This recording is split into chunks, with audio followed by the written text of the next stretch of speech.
beloved saints. I wanted to address something today. Why does it matter how a Christian lives if it's not saving us, right?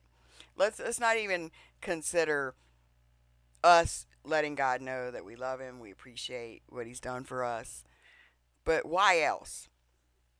Let's not even consider the consequences of our actions because we still have temporal earthly consequences for our actions here.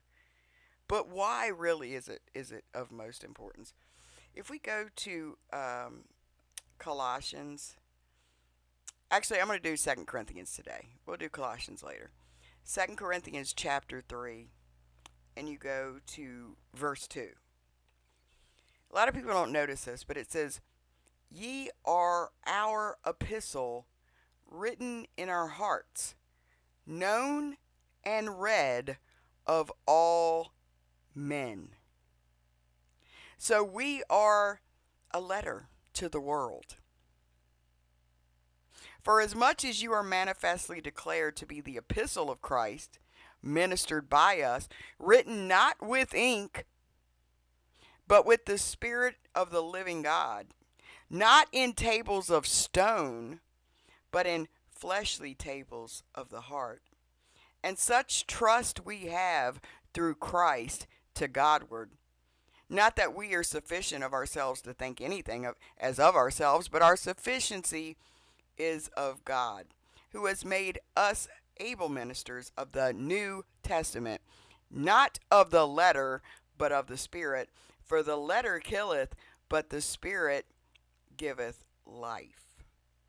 So we're going to go on with this tomorrow morning to continue this, but I want to show you the reason is, another reason, we are a letter to the world of Christ in us, God's love for them, and what he accomplished.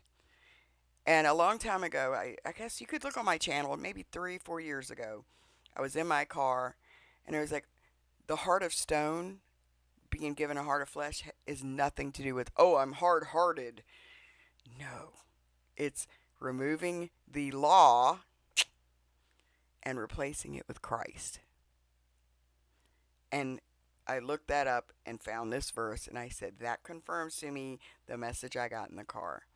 That the heart that's replaced is the heart of legalism and the law with the heart of Christ, which also includes compassion for others and grace, not self-righteousness and legalism, but freedom, grace. I am free to approach God, to serve God. I am not under a curse. If I do mess up, I'm not beat up, and I won't die for it.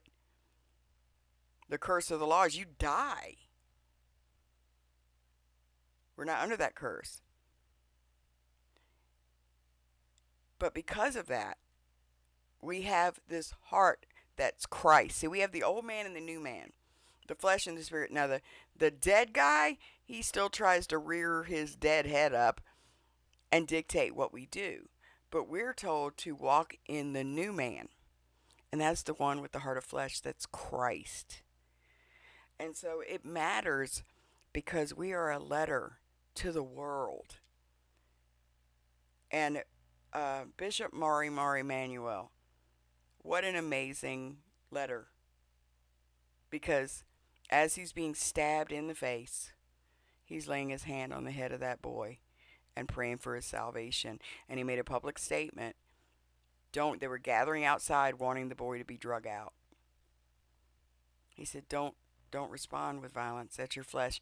Respond like Christ would respond. See, love is loud. That changes. Now, violence might beat someone into temporary submission to do what you want, but it's never made someone believe something. No matter how much you beat them, force them, threaten them with death, love is the only way to change the minds and hearts of people. And so when we're faced with these things, it is very tempting to want to be a baddie and get revenge, but that's our flesh. How we respond matters. It can impact the world, how we respond to violence and getting beat up and threatened, or in whatever way somebody's ugly to us. It means something.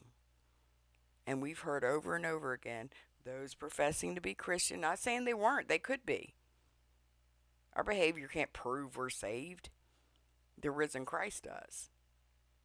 But our behavior should be consistent to the one who lives in us, not the guy that died, right? Our dead flesh. So that's why we're a letter to the world. Let us be a beautiful love letter today. God bless you. Have a great day. Bye.